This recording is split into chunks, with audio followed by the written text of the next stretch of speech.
सत्संग, ऐसा संग ऐसा साथ, यहां आने से जीव की बेचैनियां दूर हो और परमानंद की प्राप्ति हो। ऐसा संग, यहां भौतिकतावाद का रंग फीका हो, स्वार्थवाद, पाखंडवाद सब ढीले पड़ जाएं और आत्मिक रूहानी तरक्की यहां पे मिलनी शुरू हो, उसको सच्चा सत्संग कहा जाता है। सत्संग में जो जीव चल के आते हैं बड़े भागों वाले हैं, नसीबों वाले हैं। धर्मों में लिखा है इस घोर कलयुग में सत्संग में आना कोई आसान काम नहीं है। जिनके ऊपर राम की कृपा है, भगवान की कृपा है, जो खुद मुख्तियारी का सही फायदा उठाते हैं, वही लोग सत्संग में चल के आते हैं। सत्संग जीव के लेखे सब खत्म कर देता है। यानी जन्मों जन्मों के पाप कर्म को मिटाने वाली कोई ताकत, कोई दवा, कोई टॉनिक है तो वो सत्संग है।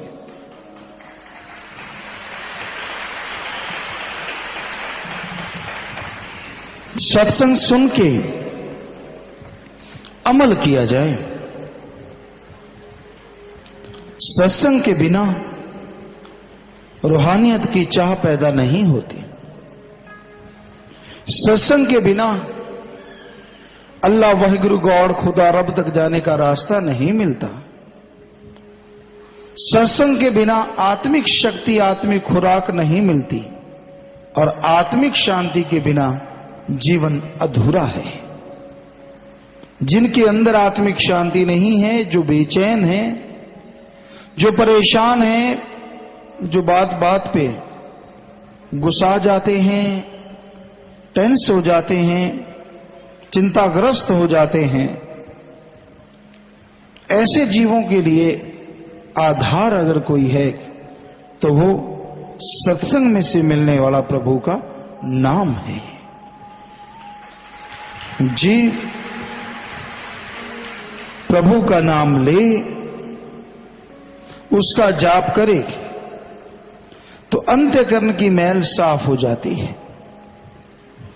जैसे कितना भी मैला कपड़ा हो, उसको मल के जब धोया जाता है तो उसकी मैल निकल जाती है। लेकिन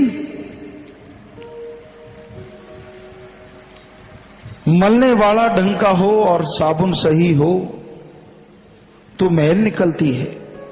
उसी तरह संत पीर फकीर पूर्ण हो, सत्संग सुने और मलने वाला यानी जीव नाम लेके उसका मंथन करे, चिंतन करे, जाप करे, अभ्यास करे तो जीव के जन्मों जन्मों के पाप कर्मों की मैल पल में धुल जाया करती है। सत्संग में जीव को समझ आती है, वरना इस घोर कलयुग में लोग अपने स्वार्थ के लिए किसी भी हद से नीचे गिर सकते हैं, कुछ भी कर सकते हैं, कैसा भी चक्रव्यूह बुन सकते हैं। राम नाम को चलता देख, अल्लाह वाहिगुरु मालिक की भक्ति की चारों तरफ वाह वाह देख। आप ये मत सोचो कि लोग बड़े खुश हैं, खुश होने वाले खुश हैं, पर कईयों का हाल बुरा है कि राम नाम अगर इतना बढ़ता गया तो हमारा ठगी, बेईमानी, भ्रष्टाचार कैसे चल पाएगा। बड़ा ही उन्हें दुख है। तरह तरह के तरीके, जो कभी बात कभी कहीं हुई नहीं होती, जिनके बारे में कुछ पता ही नहीं होता, ऐसी ऐसी बातें उठा उठा के लोगों के सामने पेश करते हैं। पर साध संगत जानती है, दुनिया जानती है कि राम नाम से ईर्ष्या के अलावा ऐसे लोगों के पल्ले कुछ भी नहीं, और ऐसी ईर्ष्या में एक दिन खुद वो जल जाते हैं।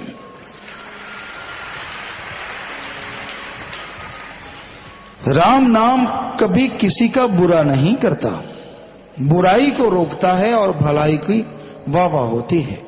पर आज बुराई का युग है, बुराई का बोलबाला है, बुराई के नुमाइंदे हैं जो अल्लाह वाहिगुरु मालिक के नाम से चिढ़ते हैं। मालिक का नाम कैसे रोकें, किस तरह रोकें, उनकी प्लानिंग होती है, मीटिंग होती है, पता नहीं क्या क्या होता है। पर राम नाम आद काल से चला है, चल रहा है और हमेशा चलता ही रहेगा। राम नाम नहीं बदलता। सो संतों के जो वचन हैं वो अटल होते हैं, जितना उन्होंने काम लेना होता है उससे लेके छोड़ते हैं। तो राम का नाम सत्संग में से ही प्राप्त होता है। सत्संग में आओ, ध्यान पूर्वक सुना करो, और बातों में ध्यान, और बातों में ध्यान ना दिया करो। तरह तरह की बातें इंसान का मन इंसान से करवाता रहता है और इंसान अपने मन के पीछे बेचैन हो जाता है। बैठा बैठा मनमती पता नहीं कहां से कहां पहुंच जाता है। बात का बतंगड़ बनाना तो कोई मन से सीखे, बात का तूफान बनाना तो कोई मन से सीखे, राई का पहाड़ बनाना तो कोई मन से सीखे। कोई बात हो ना हो, इसने उसको बहुत बड़ा बना देना है। सो मन से लड़ो, सुमरन के द्वारा, सेवा के द्वारा, भक्ति इबादत के द्वारा।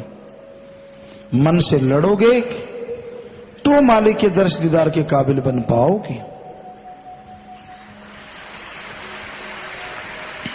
अगर आपका मन आपके ऊपर हावी रहता है, अगर आपका मन आपको दबा के रखता है और आप मनमते चलते रहते हैं, तो आप कभी भी परमानंद की प्राप्ति नहीं कर सकते। सत्संग में तरीका बताया जाता है जिससे मन काबू हो जाए। जितनी देर जीव एकाग्रता से सत्संग सुनता है, मन बहुत कम दौड़ता है। सत्संग का असर होने लगता है, सत्संग का असर होके जीवात्मा को खुराक मिलनी शुरू हो जाती है और जीवात्मा ज्यों ज्यों बलवान होती है त्यों त्यों परमानंद की प्राप्ति होती है, तो प्रभु दर्शन के काबिल जीवात्मा बनती चली जा रही है। प्रभु के दर्शन में क्या है? प्रभु के दर्शन में वो आनंद है जो बाजार से खरीदा नहीं जा सकता। जो तन लागे सो तन जाने। जिसने दर्शदार के परमानंद को पाया है वो जानता है कि उसमें कैसा नशा है, कैसी लज्जत है।